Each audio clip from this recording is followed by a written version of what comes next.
Alrighty, we're making progress on getting through this meeting. We've only got an hour and a half to go. So I'm very proud of myself. Okay, what is next? Well, let's see. What was the last?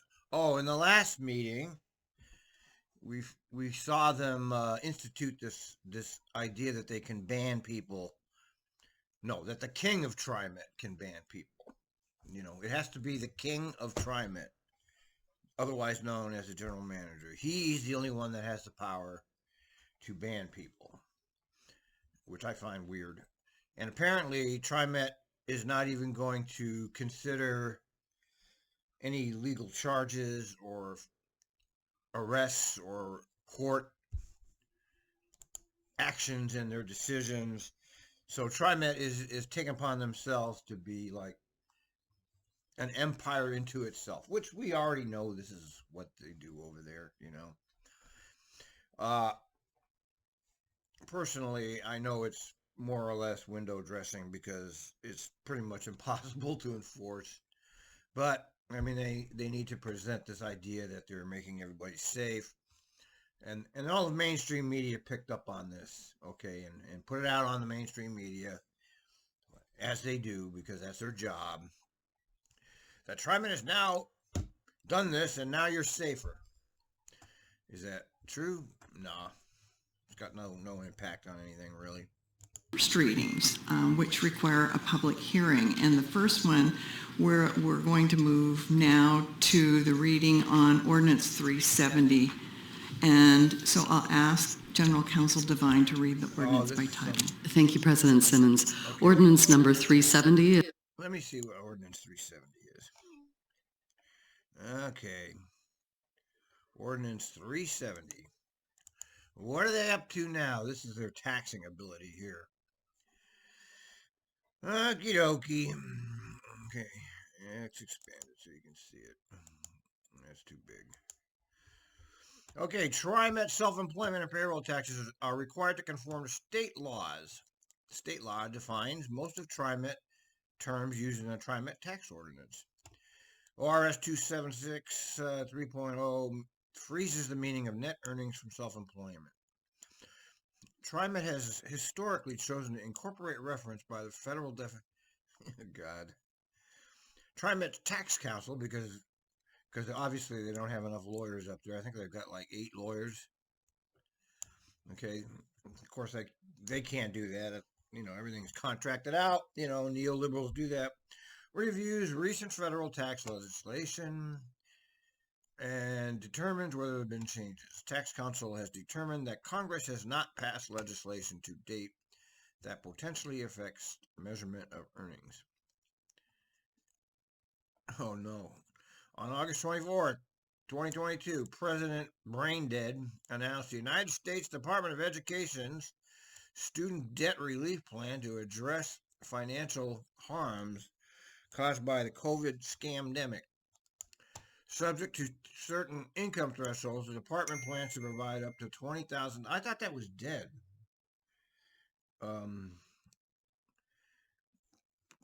Plans to provide up to $20,000 debt relief to Pell Grant. That's dead though. And $20,000 to non-Pell. What's this got to do with anything? The Department of Revenue announced that debt forgiven under the student is not subject to Oregon state tax. Well, that's good then.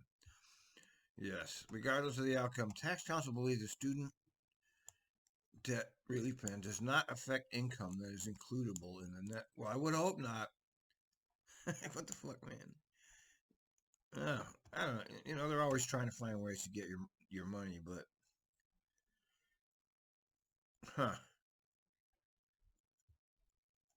let's hear what they say about this nonsense. Of the Tri-County Metropolitan Transportation District of Oregon, amending Chapter 14 of the TriMet Code to revise the definition of net earnings from self-employment. This is the first reading and public hearing. Thank you. Ms. Devine, before we hold the public hearing, General Manager Dessou, do you have any comments concerning this ordinance change? Thanks, President Simmons. This ordinance is procedural in nature. If the board has any questions, the General Counsel here, Shelley Devine, will be the best person to address those issues. Okay. Of course. You don't expect Sam to know anything about this. Yes, board. You have to ask Shelley.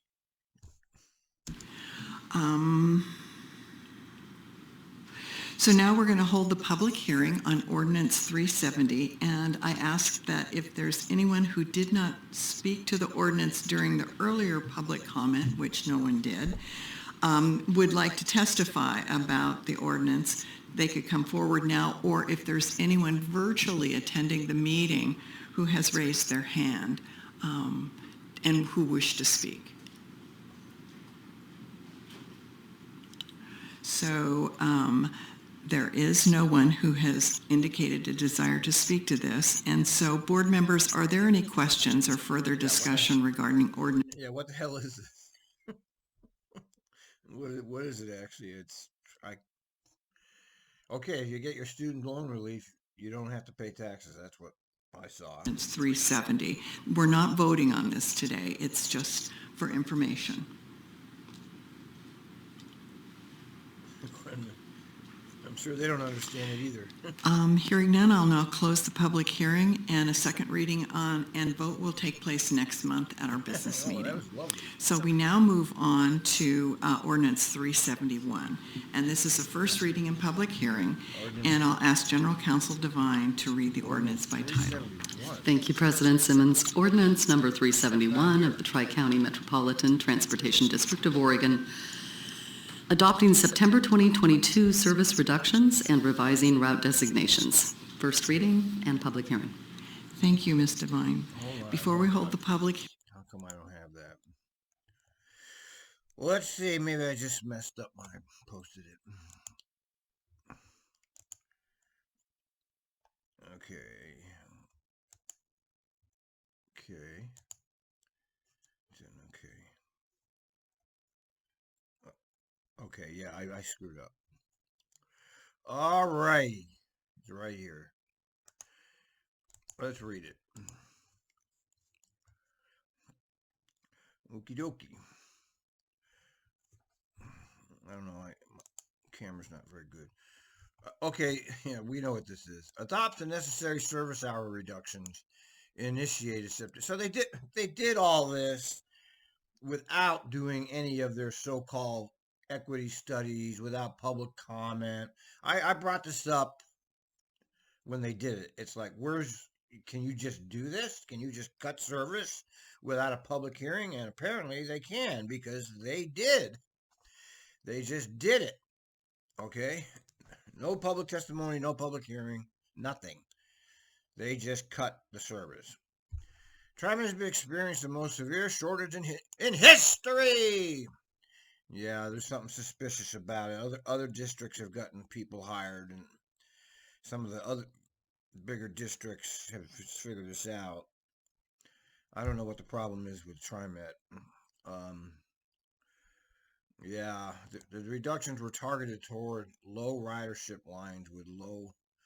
Yeah, okay.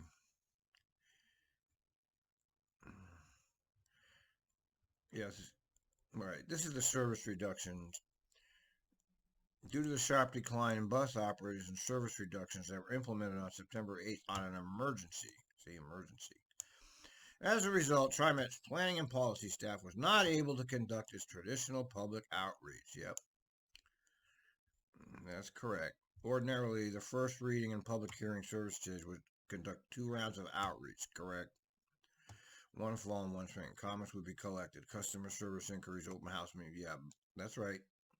After the first outreach, staff would review comments, blah, blah, blah. However, given the urgency of the bus operator shortage and its effect on schedules, staff was not able to conduct its typical outreach process for the emergency service reductions. Although TriMet communicated to the public that the lines were occurring through the same means as usually does, it was not sufficient time. Yeah, so they didn't do what they were supposed to do. We know that. Apparently, they don't have to do it. It's all fake anyway.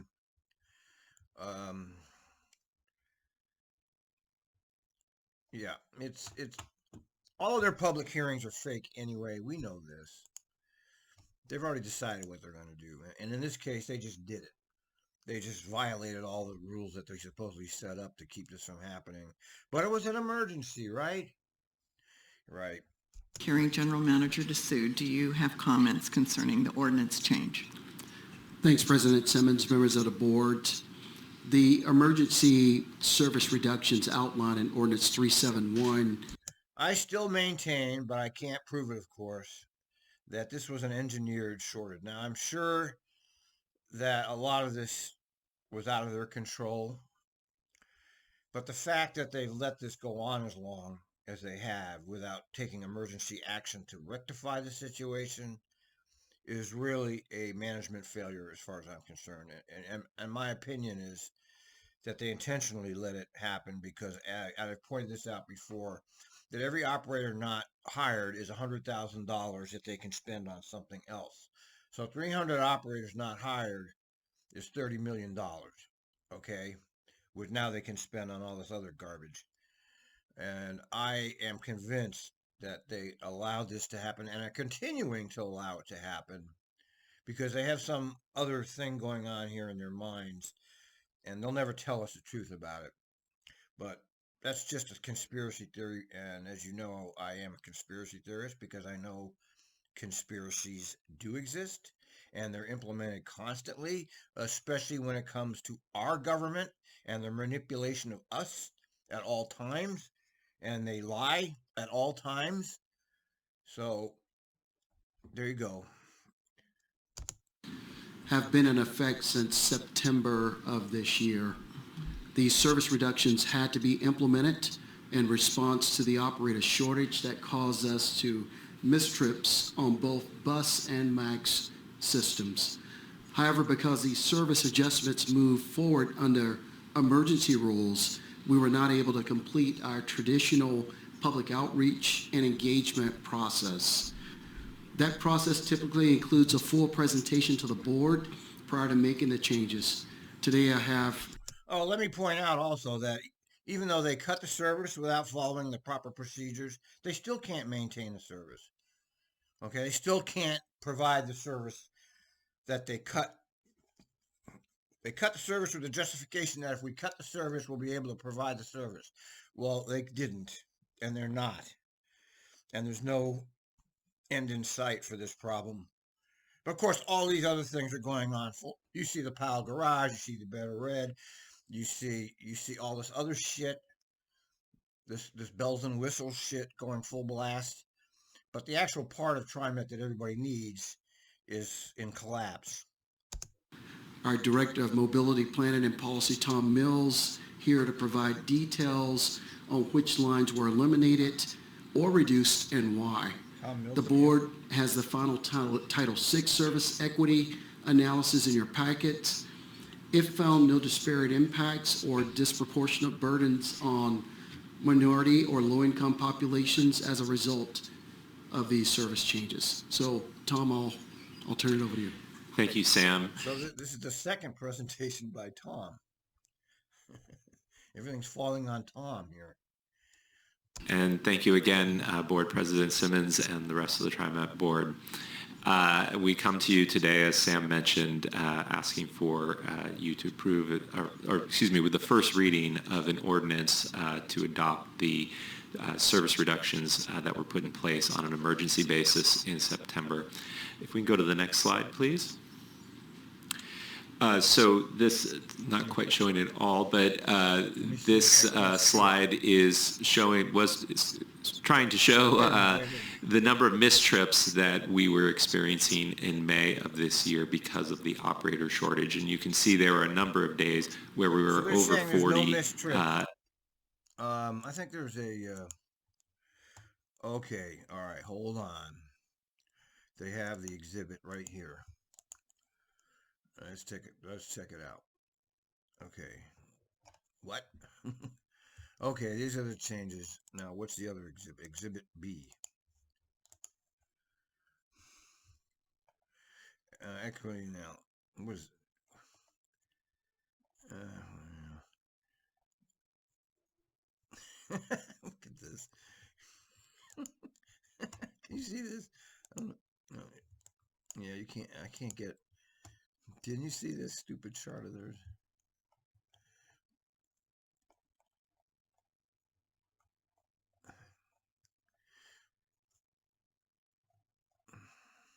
Where's the missed trips? Yeah,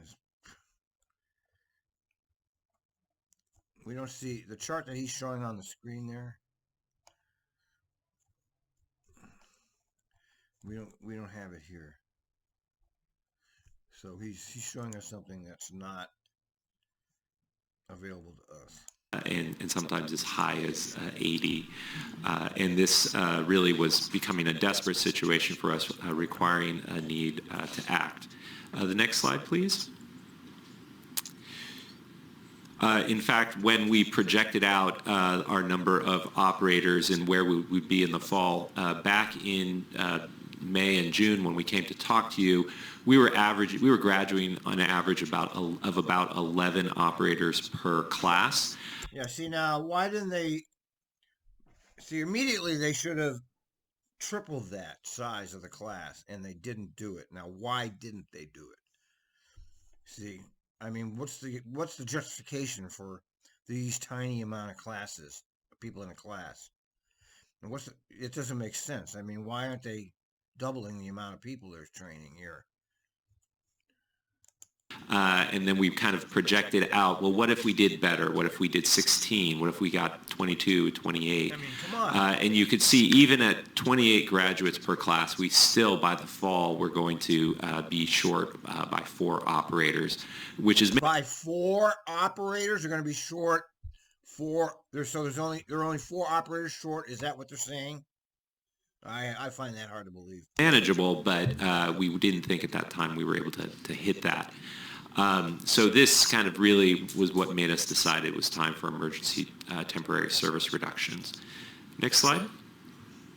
So in order to do that, our approach really was to try to minimize the number of our customers that would be impacted. They're not customers, they're riders and they're captives. Because nobody that has a choice is using your system. You have a captive ridership.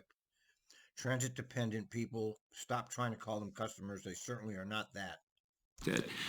So the first thing we did, the easiest thing we did, was really to look to reduce the what we had planned to do in new service. So for the FX2, we actually planned to run a bit more frequently than we currently do.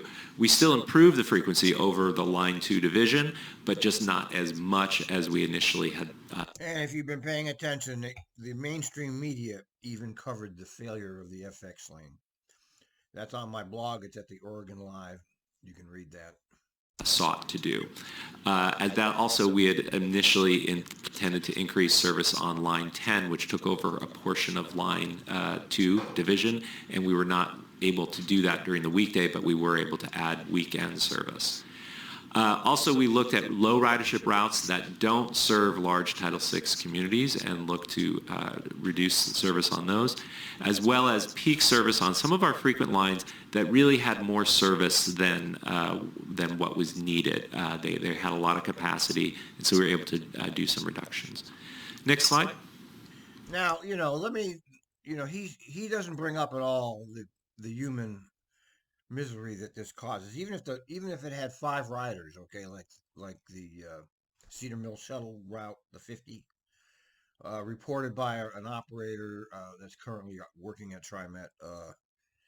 They had like 5 people on each trip. Okay, well those 5 people could be stranded right now, and I've been through this because I drove the 67 when they slashed the hell out of it, and I saw firsthand how many people got screwed on that move that they did. See, they don't consider whatsoever how it's going to impact the people that they're doing this to. They have no consideration at all. He just says, well, there's not very many people, let's get rid of it.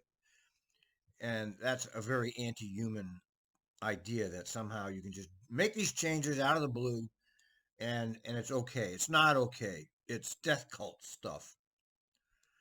Okay.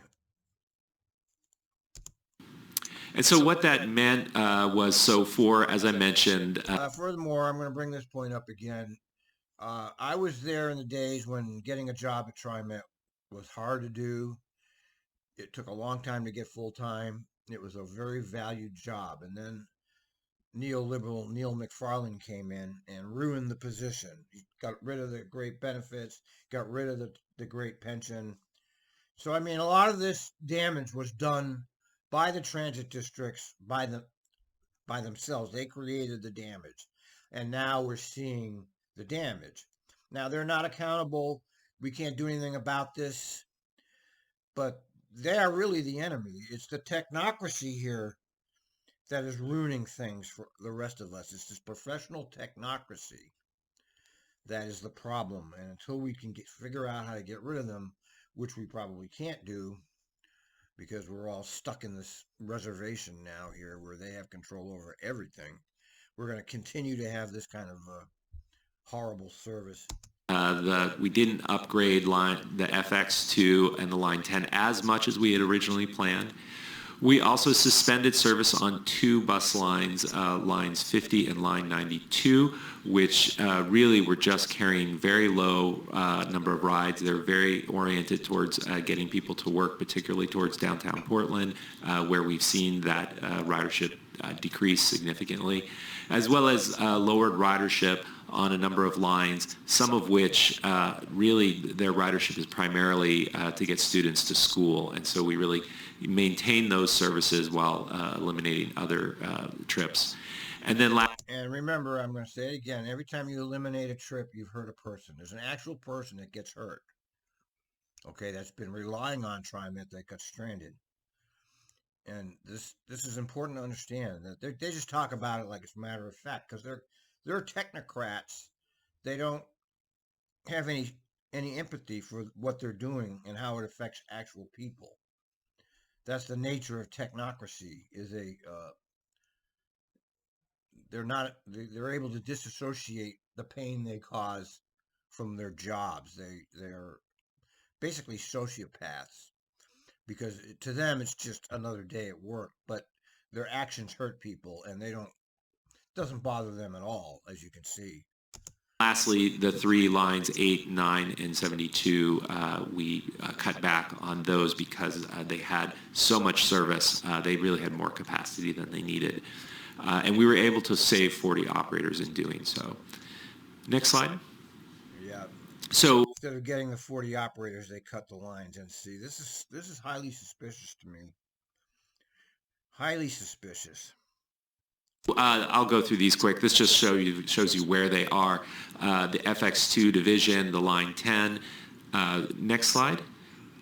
And then the lines, the 2 dark black lines are the ones that were eliminated, and the gray lines we reduced trips on. Next slide. As well as these lines are showing the lines where we just reduced some of the peak frequency. Next slide. So in doing so, our service reduction from March of 2020 went from about 19% to down to now we're at about 22% down. We do hope. Okay, that's interesting. So at the height of the pandemic, they were 19% down, and now they're even more down. So that's interesting, isn't it? The next slide, actually. I think this will help. We do hope to begin adding back service in 2023. Our operator ranks are growing, so that's exciting, and we think that we are going to be able to start adding the service back. But we will be looking to the forward together. Okay, now this is it right here, see? And this is why I said from the very beginning this whole thing was a setup. Because they've already decided. I told you this before they came out that this was going to happen. They did the fucking New World Order thing, the so-called Build Back Better. They destroyed the service, and now they intend to build it back. Okay, and this was all done in secret, and we don't know what they're going to do. But I am convinced 100% now. It's 100% that they did this on purpose. They knew exactly what they were doing when they let the operator ranks become empty. They had no intention of ever restoring the service. None. They're going to restore it on this new plan that they have here that they've come up with that. Who knows where they? I guess they rolled out Jarrett Walker to come up with it. The number one apologist for the industrial complex. And see, and then they admit it right here. Service could look different when it's resold. In other words, this is my proof of what I've been saying. They knew what the fuck they were doing. This was not a mistake, folks. It wasn't, oh, well, poor us, we can't find any They let it happen on purpose. Okay, I'm sure. Plan, which you will be hearing about later today, as to where we want to restore that service. And so rest assured, the service will look different as we restore it. We will not be looking to restore service to low ridership areas, but really where people are going to use the service. Next slide. Next, I'm joined today by Luke. Roll out this. God, roll out MLK and Rosa Parks. What the fuck? Norman, planner from the Mobility Planning and Policy Department. Luke has done a lot of work. And while they have no drivers, they've been expanding their directors and supervisors. They've got more executive directors. They've got more managers. They just keep growing that bureaucracy. On the Title VI analysis, and is here to present that to you. Who's this guy coming up now?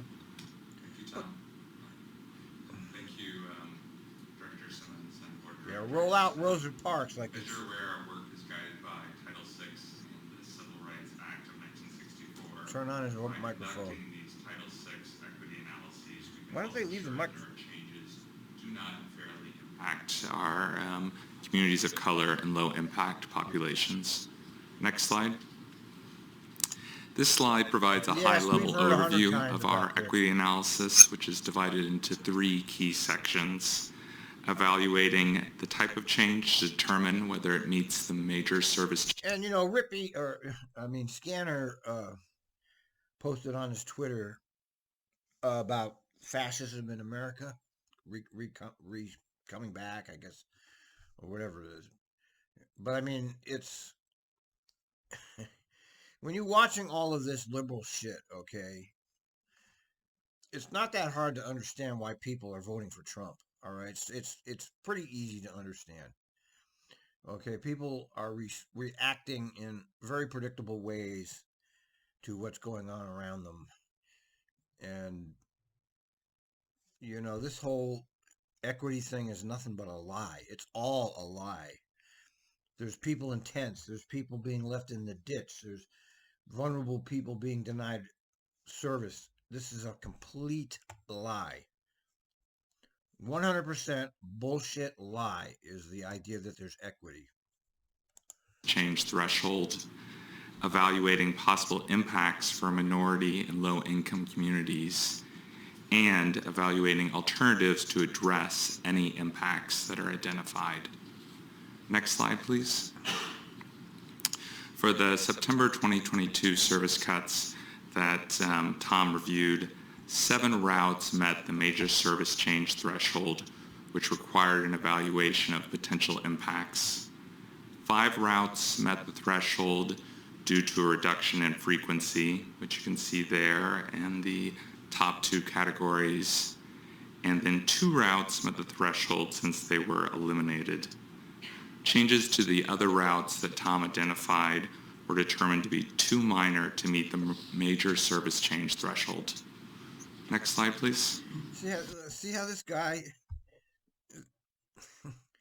when you watch, this is why I never would have been a technocrat, because they're very, very, they're like blank, it's like there's no emotion in anything they're doing.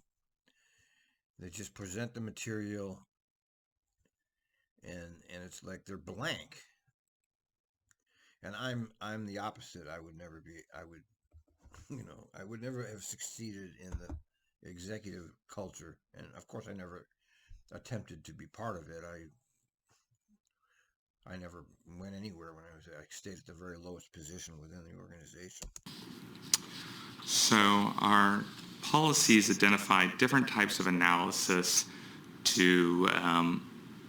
we're focusing on the different types of service changes.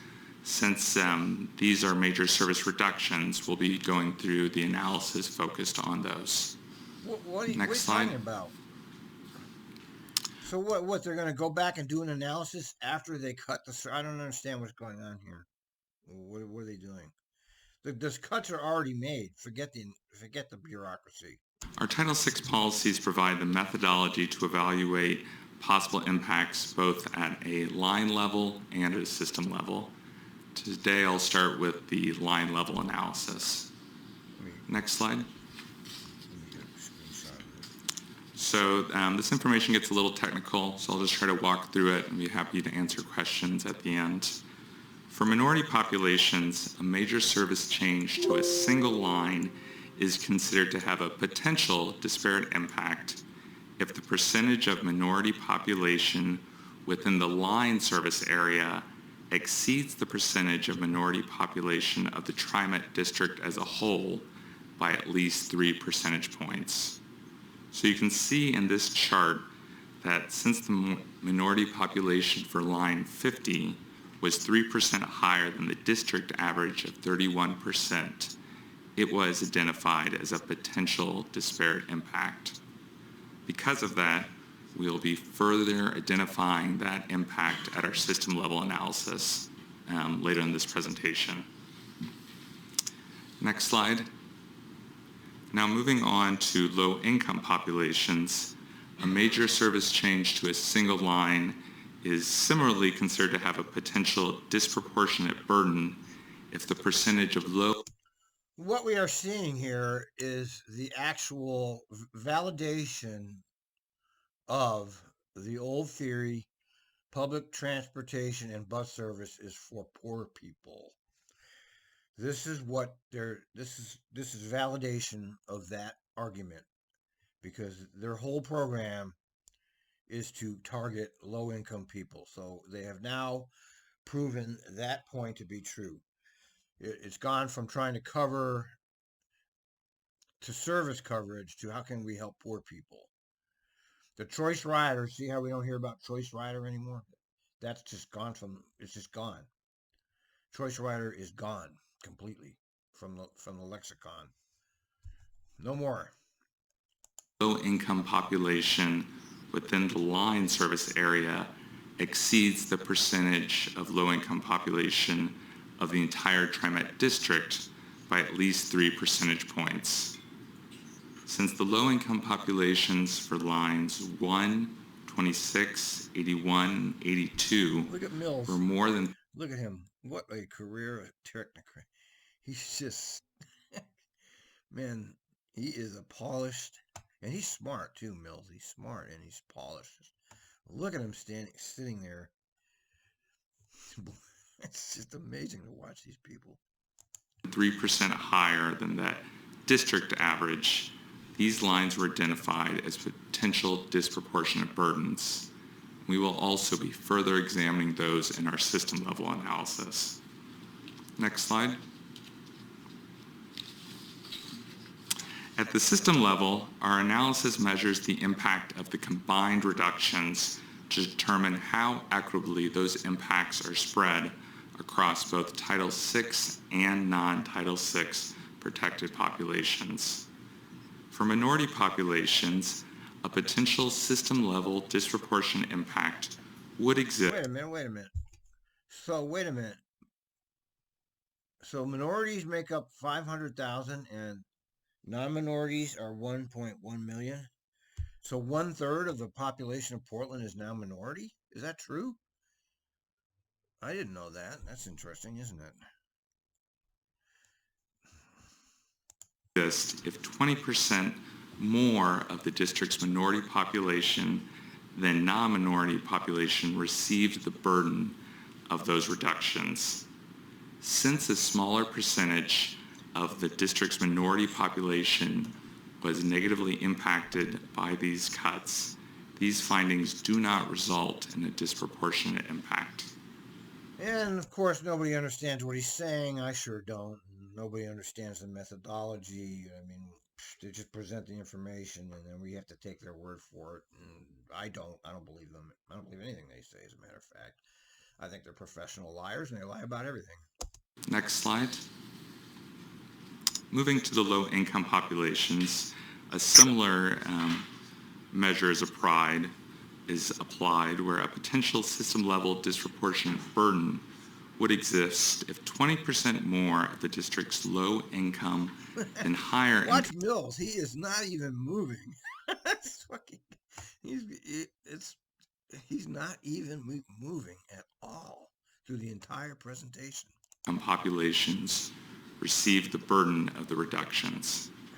While a slightly higher percentage of the district's low-income population Oh, he blinked. was negatively impacted by these service reductions, since it's less than TriMet's established threshold, these findings do not result in a disproportionate burden. No idea what he's talking about. Next slide. So in conclusion, our analysis In conclusion, we are the greatest transit agency in the world, and we're doing everything correct. Just take our word for it, because we just showed you. found no system-level disparate impacts or disproportionate burdens for the 7 major Of service course, 'cause decreases. We're good. We're no. That means that whatever. minority and low-income populations will not be impacted substantially more by the service decreases. Therefore, the results of the service equity analysis do not require a modification of the proposed service changes. So this is rich, man. So they decreased the service, and then they did their so-called equity analysis, and then they decided that, well, yeah, we did it right, so everything's good. Yeah, it's kind of like the police investigating themselves. Thank you. That was just wonderful, whoever you are. Thank you. Now we're going to hold a public hearing on 371, and I'm going to ask. Yeah, I'm sure they stuck around for this. I'm sure. They put all the important stuff at the very end of this. Is 2 hours and 25 minutes into this board meeting. You think somebody's going to stick around 2 hours and 25 minutes to make a comment on this? If there's anyone present who didn't speak earlier this morning who'd like to testify about this ordinance to come forward, or if there's anyone virtually participating in this meeting who would like to raise their hand. Seeing none, I'm going to ask board members, are there questions or further discussion regarding Ordinance 371? Director Bauman. I do have a question, and my question is just what kind of public feedback you've gotten about these changes. Good question, Lori. Good for you. See, they do ask good questions occasionally, but they won't follow up. Thank you for that.